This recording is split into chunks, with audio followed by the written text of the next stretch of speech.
Hola, les saluda Maritza Vázquez, esta vez para presentarles la exposición sobre noción, clasificación, aspectos históricos y antigüedad de los conflictos de leyes.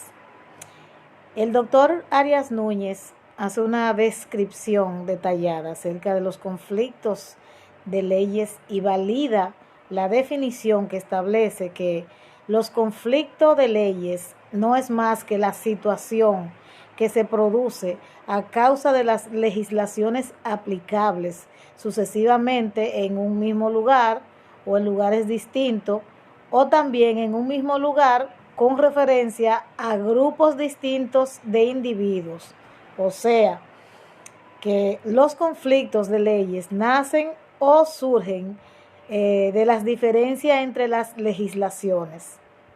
El autor continúa su esbozo diciendo que cuando hablamos de conflicto de leyes, hacemos referencia a una situación en la que convergen simultáneamente leyes de dos o más estados que pretenden poder regir una misma relación jurídica.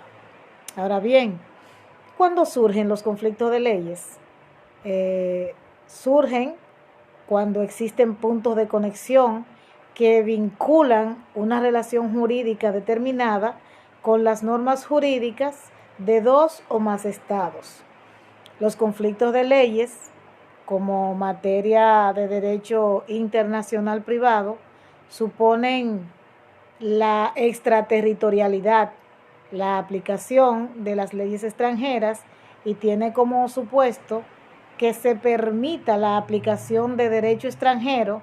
De este presupuesto surge el conflicto de leyes y hay conflicto porque dos leyes pugnan o chocan en el momento en que se pretende que rija una sola situación concreta.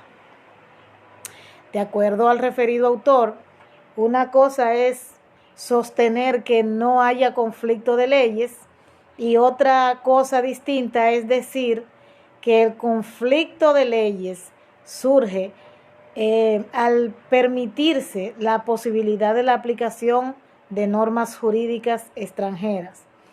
No hay conflictos de leyes, pero como los estados generalmente permiten la aplicación de normas jurídicas extranjeras, se estima que esta es aplicable solo si hay conflicto de leyes.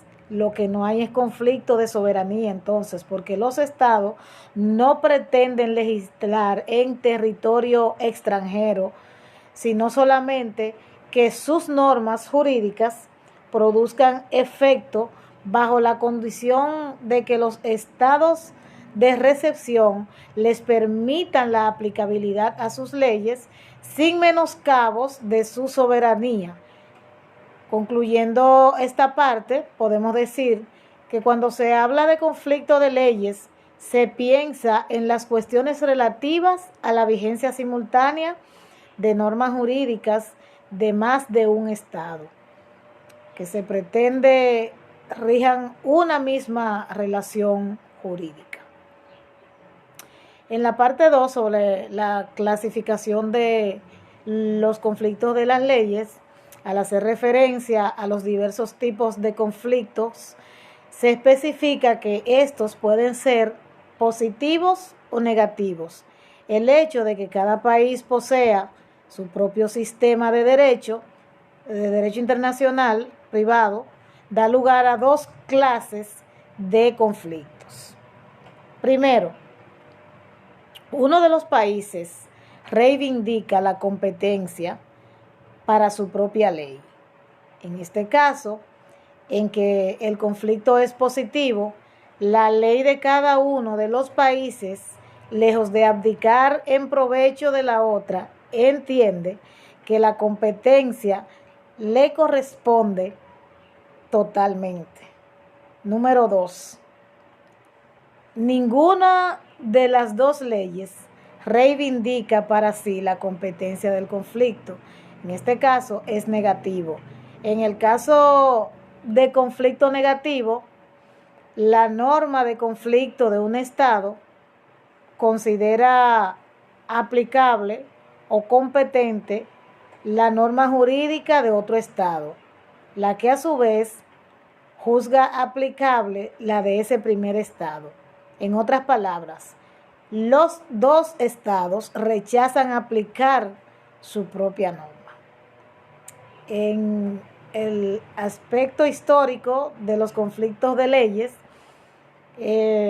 antes de presentar los diferentes puntos de vista de las doctrinas concernientes a resolver los conflictos de leyes a través de su evolución histórica, Arias Núñez cree importante establecer el significado de ciertas expresiones que están en la base de esta doctrina.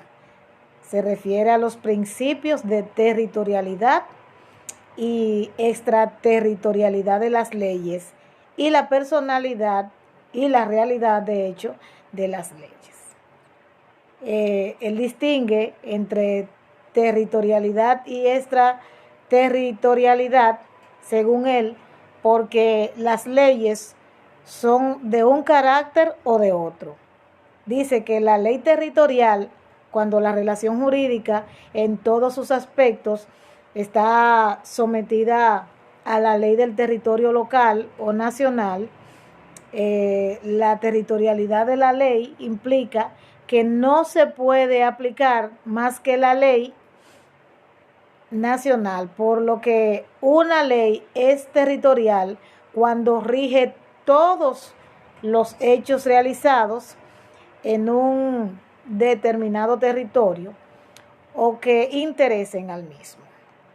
En esta parte se pone de ejemplo la ley penal, la cual se aplica a todas las infracciones cometidas en el país, donde se promulga un punto importante, es que cuando una ley es territorial, no puede aplicarse nunca a ninguna otra. De la ley extraterritorial dice que cuando la validez o la ubicación nacional se extiende a otros ordenamientos jurídicos, la extraterritorialidad de la ley implica que el juez nacional puede aplicar la ley extranjera, o sea, que puede aplicar una ley distinta de la suya a hechos acaecidos en su territorio o que en su lugar presenten algún interés para el mismo. Por ejemplo, un extranjero contrae matrimonio en España, las condiciones de fondo que dan validez a este matrimonio está sometida a la ley de dicho extranjero. En este caso, se aplica una ley extranjera a hechos acaecidos en su país. Y ya centrado en el aspecto histórico, Arias plantea que, en efecto, fruto de la evolución continua, la doctrina se ha aferrado a más de un sistema que pudiera establecer la solución de los conflictos que plantea la diversidad de las legislaciones cuando han de aplicarse a relaciones privadas con elementos extranjeros, claro está.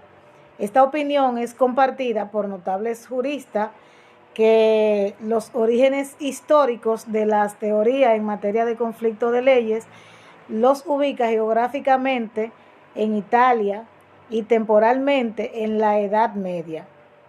Es de allí que se dice que cuando algunos de estos autores hacen una periodización de los grandes sistemas doctrinales de solución de los conflictos de leyes en antiguos y modernos, y para colocar en primer orden de ese primer periodo a las escuelas italianas de la Edad Media. Finalmente, en el tema la antigüedad en los conflictos de leyes, el autor Luis Arias Núñez dice que en el derecho romano puede ser demostrada por más de una fuente que una de las áreas en las que se puede encontrar normas de conflicto es en el campo de las garantías personales y reales, de acuerdo a unas pocas fuentes que tomó del trabajo de Ulpiano. Por eso él se refirió a esa parte. Al él disertar sobre la evolución histórica del derecho internacional privado, esboza que en las teocracias de la antigüedad, es decir, en las sociedades en las que imperaba la idea religiosa, un desprecio hacia los extranjeros, se establece una profunda desigualdad entre el autóctono, persona que era de un pueblo, y el extranjero en base al criterio religioso. La religión, dice él, domina los ámbitos de la vida pública y privada, dirige la evolución de aquellos pueblos en donde su verdadera cohesión como grupo sociológico se amalgama mediante reglas religiosas, cito textualmente. La religión nos dice que Ramón de Orue y Arregui, refiriéndose a la India, es privilegio de los nacionales, y de estas creencias se deriva un menosprecio a los extranjeros, los cuales, no pudiendo participar en los ritos religiosos, carecen de la protección de los dioses. Otro escritor, Fustel de Colanges, en su obra La Cité Antique, se refiere a la discriminación de los extranjeros en la antigüedad. Este lo cita también Arias Núñez. Esta se basa en la idea religiosa en los términos siguientes. Dice: el ciudadano es el hombre que posee la de la ciudad y que honra a sus mismos dioses. Al contrario, el extranjero es el que no tiene acceso al culto, el que los dioses de la ciudad no protegen, que no tienen ni aún el derecho de invocarlos, pues los dioses nacionales no quieren recibir plegarias y ofrendas, sino de los ciudadanos. Rechazan al extranjero. En otras palabras, la ciudad antigua está fundada sobre la religión. El extranjero, por el hecho de no participar en el mismo culto, no puede participar de las mismas leyes. La dominación de la idea religiosa perseguía un doble propósito, a saber, la consolidación de la sociedad y, ligado con ello, las normas de la conquista. Saludos nuevamente, que Dios les bendiga.